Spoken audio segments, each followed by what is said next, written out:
온 이스라엘 가운데에서 압살롬같이 아름다움으로 크게 칭찬받는 자가 없었으니 그는 발바닥부터 정수리까지 흠이 없음이라. 그의 머리털이 무거우므로 연말마다 깎았으며 그의 머리털을 깎을 때에 그것을 탈아본즉 그의 머리털이 왕의 저울로 200세겔이었더라. 압살롬이 아들 셋과 딸 하나를 낳았는데 딸의 이름은 다말이라. 그는 얼굴이 아름다운 여자더라. 압살롬이 이태 동안 예루살렘에 있으되 왕의 얼굴을 보지 못하였으므로 압살롬이 요압을 왕께 보내려 하여 압살롬이 요압에게 사람을 보내 부르되 그에게 오지 아니하고 또 다시 그에게 보내되 오지 아니하는지라. 압살롬이 자기의 종들에게 이르되 보라, 요압의 밭이 내 밭 근처에 있고 거기 보리가 있으니 가서 불을 지르라 하니라. 압살롬의 종들이 그 밭에 불을 질렀더니 요압이 일어나 압살롬의 집으로 가서 그에게 이르되 어찌하여 내 종들이 내 밭에 불을 질렀느냐 하니 압살롬이 요압에게 대답하되 내가 일찍이 사람을 내게 보내 너를 이리로 오라고 청한 것은 내가 너를 왕께 보내 아뢰게 하기를 어찌하여 내가 그 술에서 돌아오게 되었나이까. 이때까지 거기에 있는 것이 내게 나으리이다 하려 함이로라. 이제는 네가 나로 하여금 왕의 얼굴을 볼 수 있게 하라. 내가 만일 죄가 있으면 왕이 나를 죽이시는 것이 옳으니라 하는지라. 요압이 왕께 나아가서 그에게 아뢰매 왕이 압살롬을 부르니 그가 왕께 나아가 그 앞에서 얼굴을 땅에 대어 그에게 절하매 왕이 압살롬과 입을 맞추니라. 할렐루야. 오늘도 말씀으로 하루를 여시는 우리 성도님들의 삶에 주님의 은혜와 평강이 함께 하시기를 소원합니다. 오늘 본문 말씀을 우리가 보는 개역개정 성경을 통해서 살펴보면 다윗이 압살롬과 화해하다라고 제목이 붙어 있습니다. 그러나 오늘 본문 말씀 전체를 읽어보면 다윗과 압살롬이 화해하는 장면은 마지막 한 절에 잠깐 나오는 것이 전부라는 것을 볼 수 있습니다. 우리 성도님들께서 오늘 본문 말씀의 제목을 붙여보신다면 다윗이 압살롬과 화해한다고 제목을 붙이시겠습니까? 저는 오히려 떼쓰는 압살롬이라고 제목을 붙여볼 것 같습니다. 오늘 본문 말씀 전체를 보면 압살롬에 대해서 묘사하면서 압살롬이 얼마나 집요하게 다윗에게 나아가고자 했는지를 알 수 있습니다. 압살롬은 자신이 얻고자 하는 것을 얻기 위해서 수단과 방법을 가리지 않는 인물이라는 것을 알 수 있습니다. 압살롬은 다윗의 오른팔과 같은 요압을 끌어들이고 요압의 밭에 불을 지르고 자신을 죽여달라고까지 협박하면서 그야말로 요압에게 떼를 쓰고 다윗에게 떼를 쓰고 있습니다. 이에 요압은 마지못해 왕께 아뢰고 압살롬은 기어이 아버지 다윗 왕의 얼굴을 마주하게 됩니다. 이에 다윗은 압살롬에게 그야말로 어쩔 수 없이 입을 맞추고 있는 것입니다. 원래 압살롬이 처한 상황은 어떠했습니까? 오늘 본문 직전, 바로 직전에 있는 사무엘하 14장 24절에서 압살롬은 다윗으로부터 자신의 얼굴을 보지 못하게 일종의 벌을 받고 있는 상황이었습니다. 압살롬은 자신의 큰 형인 암논을 살해했던 것에 대한 일종의 벌을 받고 있었던 것입니다. 누이 다말을 강간한 암논에 대해서 아무리 명분을 삼아 살인했다고 하더라도 어쨌든 압살롬은 벌을 받고 있었던 것입니다. 그런데 압살롬은 그 벌을 무시하고 마치 아버지 다윗 왕에 대한 왕한테 떼를 쓰고 있는 것입니다. 오늘 본문을 보면 그 어디에도 압살롬이 벌에 대한 근본적인 성찰과 충분한 회개를 반성을 했다고 나오지 않습니다.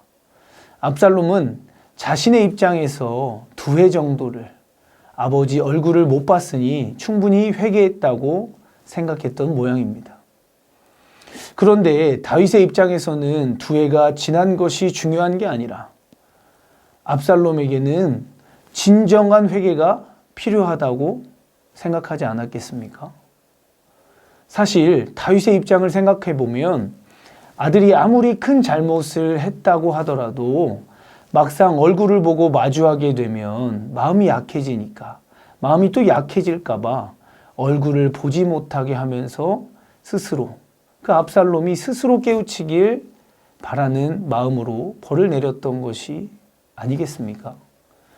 그런데 압살롬이 막무가내로 자신 앞에 나와 마주하게 됐다면 그 다윗의 마음은 어떠했겠습니까? 어쩔 수 없이라도 입 맞추고 받아주고 축복해 주어야 하지 않겠습니까? 당연히 본래부터 다윗이 압살롬을 보기 싫어서, 마주하기 싫어서 벌을 내렸겠습니까? 사무엘하 13장 39절 말씀을 보면 다윗이 압살롬을 향하여 마음이 간절했다. 세번역 성경에서는 보고 싶어하는 마음이 점점 간절해졌다 라고 나옵니다. 이를 보면 다윗이 압살롬이 보기 싫어서 그런 게 아니라 그야말로 압살롬이 하나님의 말씀에 어긋나게 살아서 큰 죄를 지었고 다시는 그 죄를 짓지 않겠다고, 그렇게 살지 않겠다고 회개하길 바라면서 압살롬에게 벌을 내렸다고 할 수 있습니다. 그런데 오늘 본문 그 어디에서도 압살롬이 죄를 깨닫고 자백하며 회개하고 다윗왕 앞에 나와서 하나님 앞에서 회개하는 그런 장면은 그 어디에도 나오지 않는 것을 볼 수 있습니다. 우리는 이 부분에 반드시 집중해 봐야 합니다. 압살롬은 과연 하나님 앞에 진정으로 회개했습니까? 진정으로 회개한 뒤에 다윗에게 떼쓰고 있는 것입니까? 사랑하는 성도님들, 저는 압살롬을 보면서 하나님 앞에서 제 모습이 이런 모습이 아닐까 하는 마음이 들었습니다.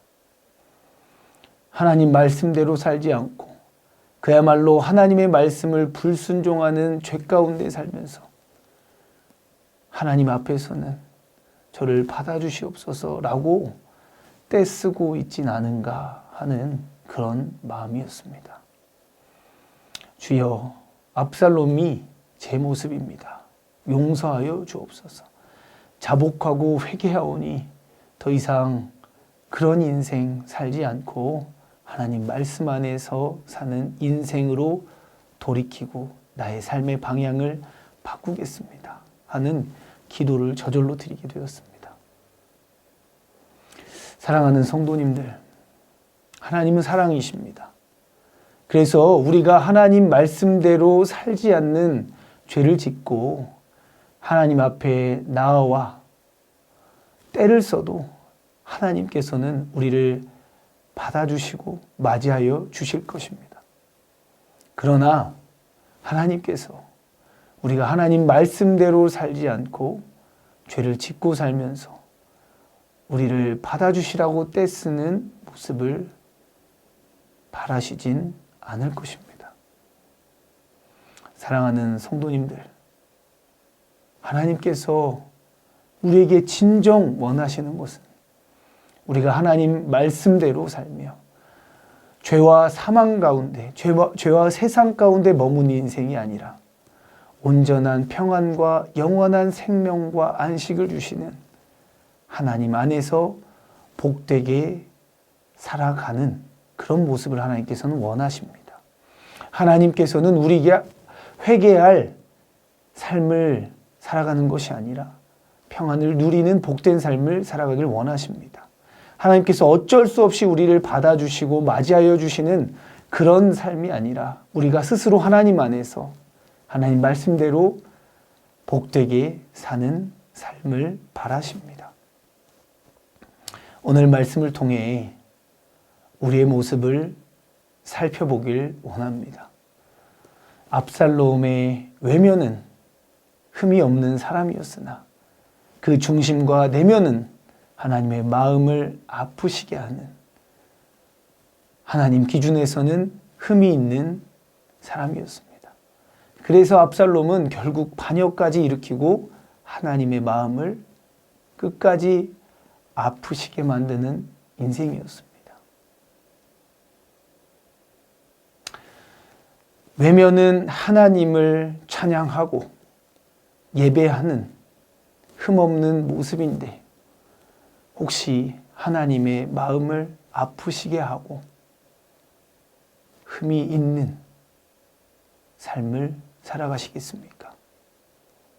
하나님께서는 우리가 외면과 내면 그 중심 모두가 하나님 안에서 하나님 앞에서 하나님 말씀대로 평안을 누리며 흠이 없는 모습으로 살아가시길 간절히 소망합니다. 그렇게 원하실 것입니다. 저와 우리 모두 내면과 외면과 우리의 중심 모두가 하나님 말씀 안에서 살아가서 그 하나님께서 주시는 복과 은혜를, 그 축복을 함께 누리시는 귀한 은혜가 있으시길 간절히 소망합니다. 이 시간 함께 기도하길 원합니다. 오늘 하루도 우리의 외면과 내면, 내 중심의 모든 것이 하나님의 말씀을 향하게 하시고 죄와 사망의 법에서 놓인 인생이 아니라 하나님의 말씀 안에서 복되게 살아가게 하여 주옵소서. 신앙 강좌와 예배자 학교 등의 교회 사역이 주님의 섭리하심 속에서 이루어지게 하시고 다음 세대를 향한 새 성전 건축의 모든 과정이 하나님의 다스리심 속에서 순적히 이루어지게 하여 주시옵소서. 이 시간 함께 같이 기도하며 나아가도록 하겠습니다.